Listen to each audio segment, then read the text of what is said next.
Hey everyone, welcome to this session where we are going to discuss some important news of April 5. There have been very important developments. Some are legal news, some are news related to judiciary, news related to politics, and international news also. Donald Trump has turned himself in, and a lot of other activities happening in sports and in business. So let's see some important news. The first news is talking about a report that says that the vacancies of judges remain high and cases pile up. So Indian courts are jammed with cases and pendency is increasing day by day. And there are also functioning with fewer judges than the sanctioned number. So there is this report by India Justice Report 2022. According to this, as of December 2022, against a sanction strength of 1,108 judges, the high courts were functioning only with 778 judges. And talking about the subordinate courts, they were functioning with 19,288 judges against a sanction strength of 24,631 judges. So, of course, if there are fewer number of judges in sanction strength is there, but the sanction strength is not fulfilled. There are fewer number of judges. There will be more piling up of cases. And as it given in the sheet also in this chart also, the chart shows the share of cases pending in high courts across various years. The share of cases pending for more than 5 years across 25 high courts in the country was given 48.3%. So the case pendency in high court is worse than in subordinate court. So this is really a worrying issue that the number of judges is less, that leads to piling up of cases, that leads to delay in justice. Lokpal closes 68% corruption complaints against officer without any action. This is also an interesting report.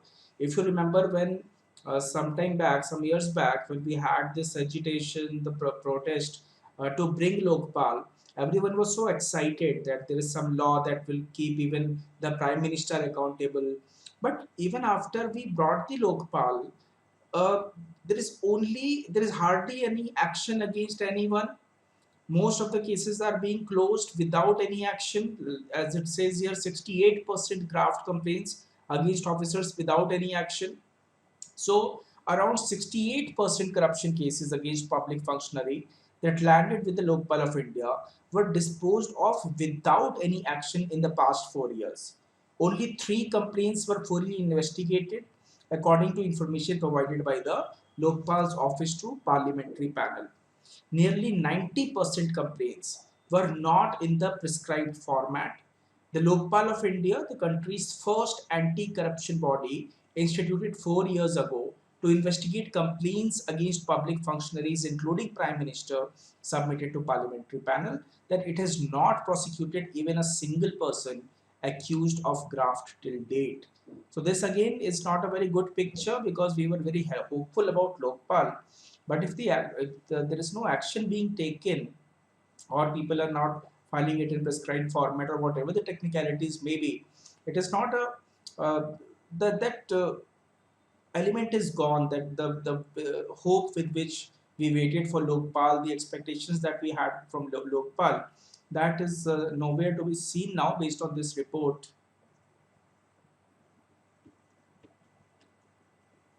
And also he has written on 5th January, the Lokpal said that complaints not filed in a prescribed format will not be entertained. So technical issues also a hurdle here.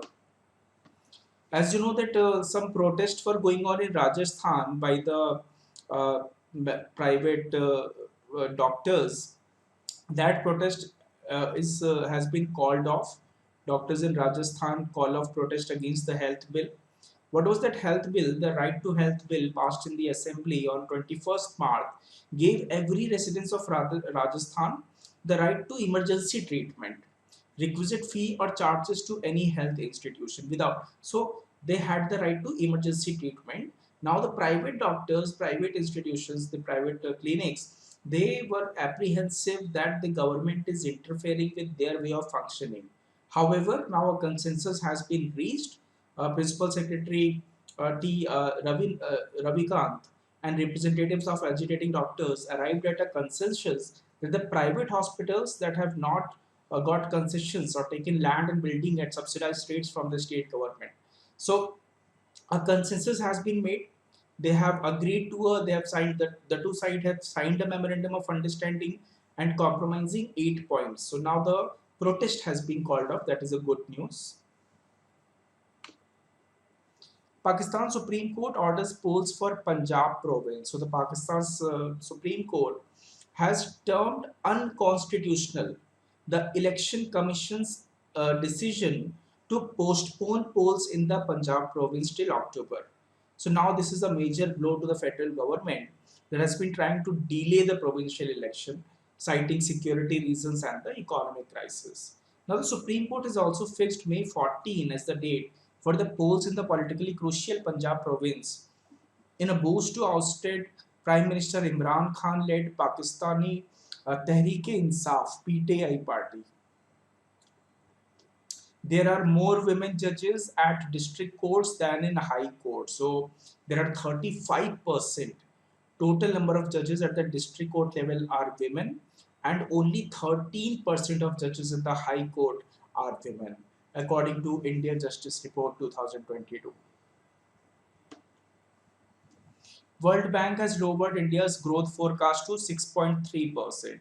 So a downgrade of 0.7%, 0.7 percentage points since its October forecast.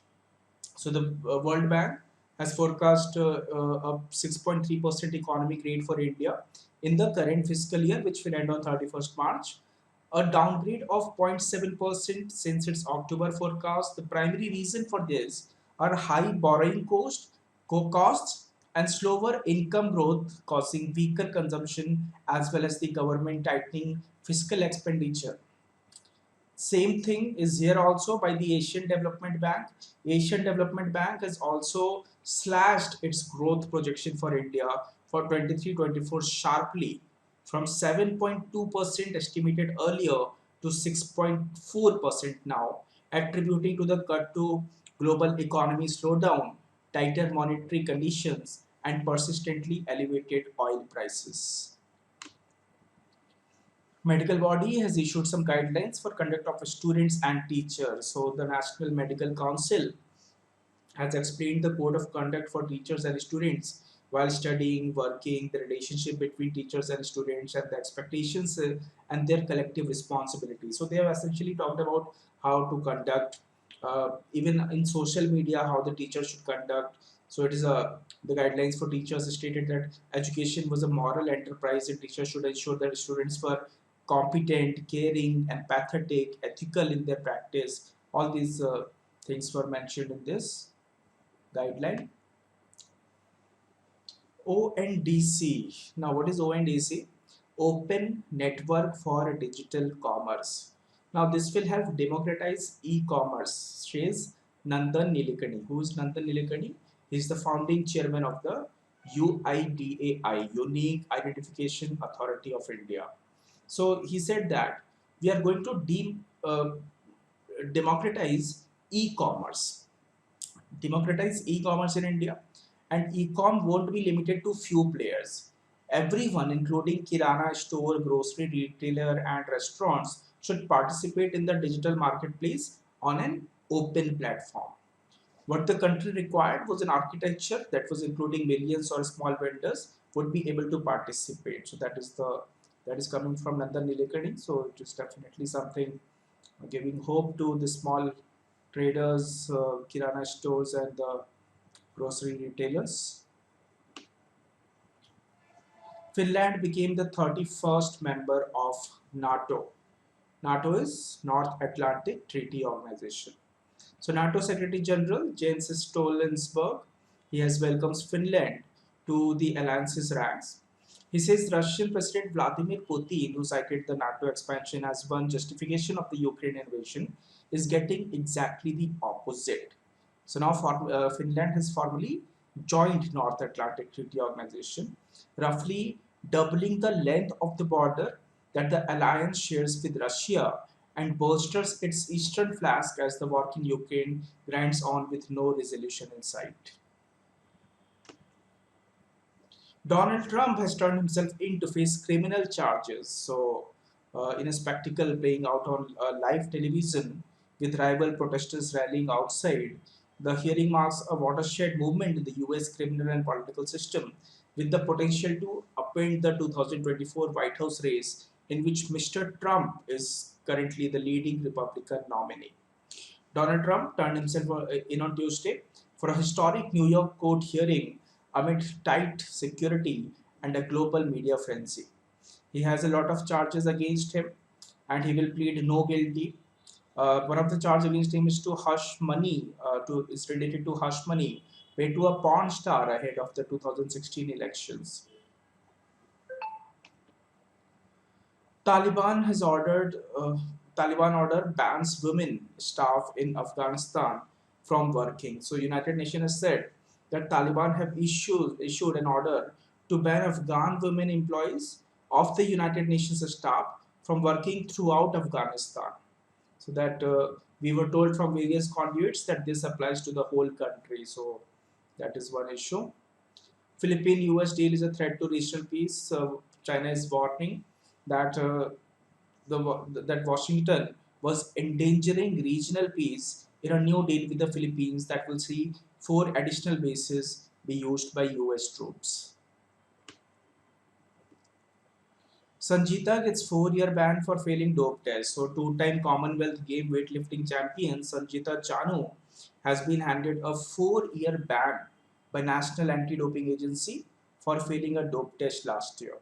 So she was tested positive for an anabolic steroid that was drostanolone metabolite. So this that features in the world's anti-doping agency's prohibited list during the in-competition testing at the national games in Gujarat during September and October last year.